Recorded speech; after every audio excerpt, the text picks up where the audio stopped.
Oremos, meus irmãos e irmãs. Pai, que também é nossa mãe, que também nos nutre, nos carrega no colo maternamente, pedimos ao Senhor que envie a luz do Teu Santo Espírito, que essa luz nos ilumine na leitura das Sagradas Escrituras, nos conduzindo além da tinta e do papel, falando aos corações e fazendo com que encontremos a Palavra de Deus, a pessoa de Jesus. No nome de quem oramos. Amém. Hoje, antes da leitura, eu pergunto se nós reconhecemos a pessoa de Jesus. Se a gente reconhece Jesus hoje. Com isso na cabeça, vamos ao texto. Marcos 6, 30 a 34. Voltaram os apóstolos à presença de Jesus e lhe relataram tudo quanto haviam feito e ensinado. E ele lhes disse: vinde repousar um pouco à parte, num lugar deserto, porque eles não tinham tempo nem para comer, visto serem numerosos os que iam e vinham. Então foram sós no barco para um lugar solitário. Muitos, porém, os viram partir e, reconhecendo-os, correram para lá a pé, de todas as cidades, e chegaram antes deles. Ao desembarcar, viu Jesus uma grande multidão e compadeceu-se deles, porque eram como ovelhas que não têm pastor, e passou a ensinar-lhes muitas coisas. Verso 53, lá no finalzinho do capítulo 6. Estando já no outro lado, chegaram à terra de Genezaré, onde aportaram. Saindo eles do barco, logo o povo reconheceu Jesus. E percorrendo toda aquela região, traziam eleitos enfermos, para onde ouviam que ele estava. Onde quer que ele entrasse nas aldeias, cidades ou campos, punham os enfermos nas praças, rogando-lhe que os deixasse tocar, ao menos na orla de sua veste. E quantos a tocavam, saíam curados. Meus irmãos e irmãs, olha só, estamos hoje no 16º domingo do tempo comum. Desafio de crescimento de fé, de prática do Evangelho, falo isso todo domingo. A cor verde aponta para a esperança, para a vida nova. Por isso que a gente vive no ciclo, né? Nós temos no ano litúrgico 2 ciclos e 2 tempos comuns. E o desafio do tempo comum é caminharmos como Jesus. É aquela música que eu trago à memória nosso reverendo Márcio, né?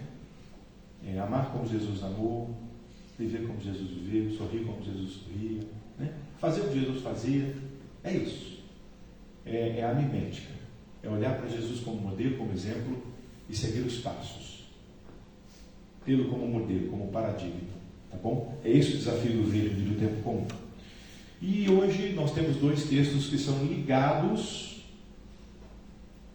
Tem aqui um fio que perspassa os 2 textos. 2 textos distintos, 2 perícopes distintas, uma que eu usei domingo à noite, inclusive, que eu falei sobre outra coisa, na continuidade ali. Mas em especial, o fio que perspassa essas 2 perícopes é o reconhecimento do Cristo pelo povo. O povo reconheceu Jesus. A multidão reconheceu Jesus. E gente de todas as cidades, do campo, das aldeias, olhavam e falavam: ali o Cristo, ali Jesus. Eu quero alguma coisa, eu preciso de alguma coisa, eu vou lá. Os 2 textos. É interessante o olhar de Jesus na primeira parte, na primeira perícope, olhando o povo como um povo que não tem pastor, que não tem quem cuida, que não tem quem zela. O pastor, a figura do pastor ali, em especial, deveria ser uma figura de alguém da liderança judaica, em especial política, porque no judaísmo não tem muita diferença do que é religião e política, né? os líderes religiosos são os que administram o povo, mas deveriam cuidar do povo. Muito pelo contrário, eles usavam o povo, pressionavam o povo, manipulavam o povo para manter o seu status quo.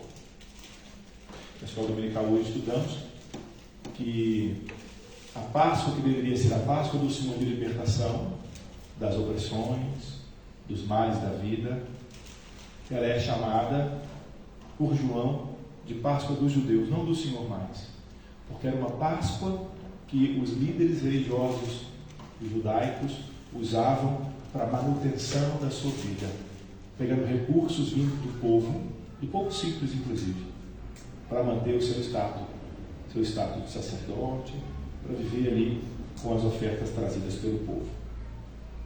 O Odílio disse que parece que a gente está falando dos tempos de hoje, né, Odílio? Mais ou menos isso. Mas olha que interessante. Tem aqui no Evangelho de Marcos também algo incrível, que alguns teólogos chamam de segredo messiânico. E o segredo messiânico, muitas vezes a gente não entende o que quer dizer. Quem é esse Messias e que segredo é esse que está escondido no texto de Marcos? É o segredo para que a gente consiga enxergar o Cristo como Salvador. Jesus como aquele que salva. Mas salva de quê? Como é que é isso? O que está passando aqui nessa cabeça e nesse reconhecimento da pessoa do Cristo, em especial na comunidade de Marcos, né? É o Cristo como Filho de Deus, é o Cristo como o enviado, é o Cristo como aquele que traz a vida, é o Cristo como aquele que traz a libertação das opressões. Esse Cristo está aqui claro no Evangelho segundo Marcos. Mas é interessante que, se a gente ler só alguns versos selecionados, parece que esse Cristo, ele não é o que salva, não é o que livra das opressões, ele é o curandeiro, é aquele que cura. Ele é quase um fazedor de favores. Sabe quando a gente está precisando de algum perrengue, né? Está precisando de socorro no perrengue, e eu vou lá e busco socorro na pessoa? Muita gente ia ao encontro de Jesus porque estava com fome. Muita gente ia ao encontro de Jesus porque estava doente e queria um prato de comida ou queria ser curado da sua doença. Está errado esperar que Cristo faça isso? Não, de forma alguma. Está errado entender que Cristo só faz isso. Ou só isso que me leva a Cristo. Ou eu reconheço o Cristo só como aquele fazedor de favor. E não como o Salvador. E não como o Senhor. O desafio nosso é entender que o segredo messiânico aqui é ver o Cristo, é reconhecer o Cristo no Evangelho de Marcos como Salvador. E não apenas como curandeiro, e não apenas como aquele fazedor de favor. E é interessante também que esse texto vem logo depois da morte de João Batista, que era visto, Martinha, por muitos naquele momento, como alguém que poderia ser o Messias. E que de repente morre. E eles ficam sem esperança. E é por isso, de maneira muito enfática, que o ministério de Jesus cresce tanto depois da morte de João Batista. Outro centro importante também na questão do reconhecimento da pessoa do Cristo no Evangelho de Marcos é o batismo de Jesus Cristo. O centro do Evangelho de Marcos é o batismo de Jesus com João Batista.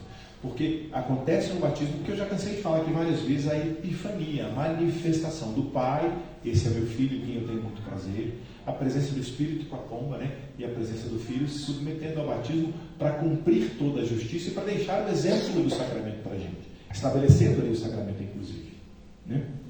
Então olha que interessante, havia muita gente que era vista como alguém que não tem cuidado, que não tem pastor, num lugar deserto, sofrido, e aí essas pessoas reconhecem Jesus. Essas pessoas reconhecem Jesus. Olha que interessante, entre uma perícope e outra tem aqui um evento importantíssimo que eu não li, que é aquele evento conhecido quando Jesus anda sobre as águas.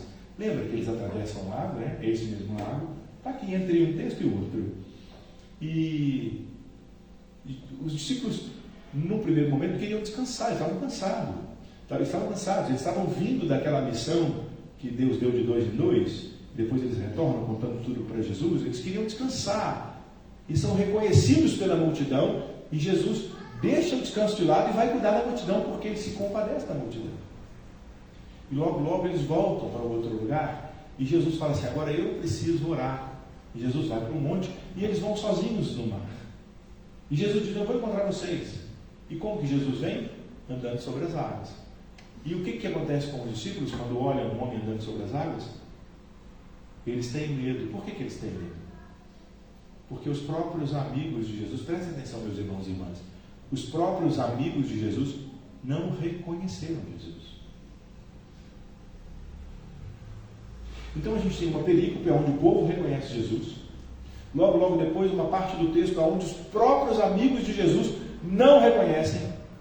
Depois, um outro povo, quando eles chegam para o outro lado de Nazaré, de novo o povo reconhece Jesus.